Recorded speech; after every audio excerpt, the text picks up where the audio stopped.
Hello नमस्कार, स्वागत आहे सगळ्यांचं आपल्या चॅनलमध्ये।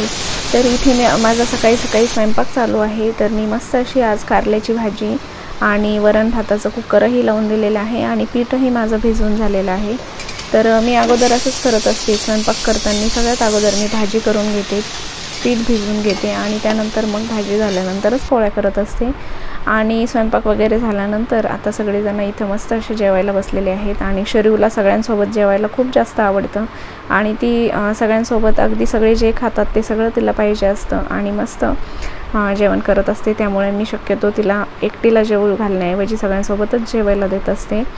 आणि जेवण वगैरे सगळं झालेलं आहे आणि आता वेळ आहे किचन क्लिनिंगची। भांडे वगैरे पण मी घासून घेतलेत आणि आता गॅस वगैरे स्वच्छ करून घेते, त्यानंतर मग बाकीची स्वच्छता करायची आहे। तर मी वीकली काय क्लिनिंग करते आणि कशा पद्धतीने करते तर ते मी तुम्हाला शेअर करणार आहे। तर सगळ्यात अगोदर मी स्वयंपाक वगैरे करून घेते, त्यानंतर सगळ्यांची जेवणं झाले की भांडे, त्यानंतर कपडे होतात आणि गॅस ओटा वगैरे एकदा क्लीन झाला की मग खूप जास्त छान वाटतं, सगळं काम आवरल्यासारखं वाटतं।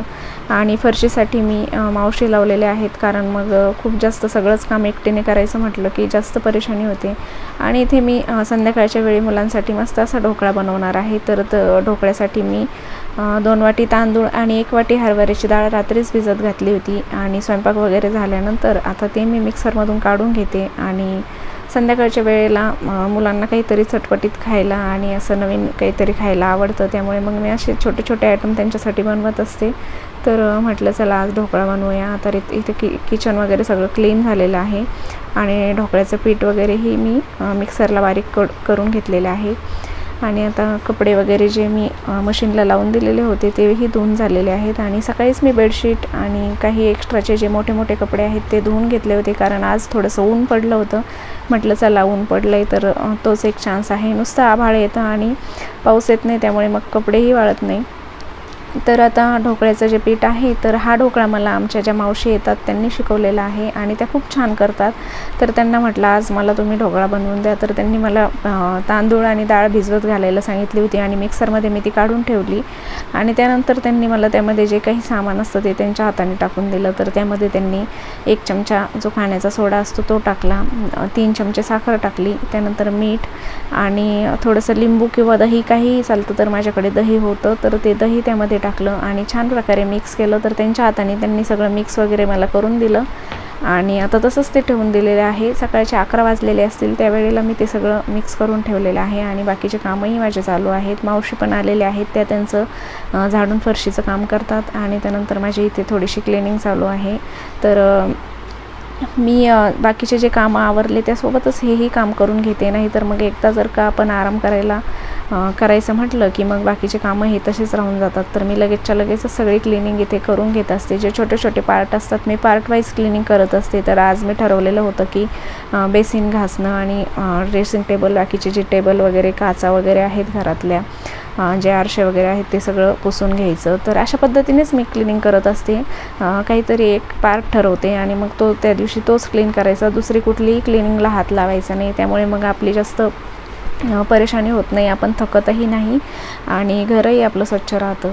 तर इथे मी सगळ्यात अगोदर बेसिन घासून घेणार आहे। तर बेसिन घासण्यासाठी मी कधी कधी हार्पिकचाही वापर करत असते, तर कधी कधी जो आपलं कपडे धुण्याचा पावडर असतं तर त्यानेही खूप स्वच्छ बेसिन निघते। तर बघू शकता माझा बेसिनवरचा जो आरसा आहे तोही अगदी क्लीन झालेला आहे। आणि आता मी जो हॉलमधला टिपॉय आहे तर त्याचा काचही 1-2 दिवसाला जर पुसला नाही तर तोही खूप जास्त खराब होतो। शरीव काही पण तिथेच येऊन खात असते, तर ती खरकटे हात वगैरे त्याला लावते, तर मला कधी कधी रोजही ते क्लीन करावंच लागतं। तर मी कॉलिनने करते, कधी मग नुसतं पाण्यानेही क्लीन करत असते, पण थोडीशी चमक येते कॉलिनने, त्यामुळे मग मी 2-3 दिवसात एकदा कॉलिननेही क्लीन करते। आणि शरीवने जर काही खरकटं वगैरे लावलं तर मग पाण्यानेच ते कधी कधी स्वच्छ करावं लागतं। तर अशाच पद्धतीने मी क्लिनिंग करत असते। तर एक पार्ट ठरवून जर आपण क्लिनिंग केली तर खरंच तुम्ही हे करून बघा मैत्रिणींनो, अगदी आपण थकतही नाही, आपलं घरही स्वच्छ राहतं।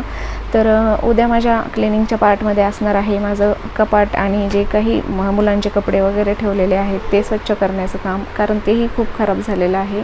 कपड्यांच्या घड्या वगैरे कितीही घालून ठेवल्या तरी मुलं इकडे तिकडे करतातच आणि खूप जास्त खराब होतं, मग ते व्यवस्थित वाटत नाही आपल्यालाच. तर मी अशा पद्धतीने आज माझं हे क्लिनिंग होऊन गेली, तर उद्या मी तिकडे लागेल आणि ड्रेसिंग टेबलही थोडासा आता पुसून घेते. आणि कधी कधी मी कपड्यांची प्रेस करायची जर असेल तर मला प्रेस करायचा खूप जास्त कंटाळा येतो, त्यामुळे मी काय करते 10 मिनिटांचा टाईम ठरवत असते. 10 मिनिटांमध्ये जे काही कपडे होतील तेवढेच मी क्लीन करते, त्यानंतर मग राहिलेले कपडे तसेच राहू देते. आणि आता इथे मी ढोकळा बनवायला घेतलेला आहे, तर संध्याकाळची चहा पाण्याची पण वेळ आहे आणि त्यासोबत मुलांना ढोकळाही होईल.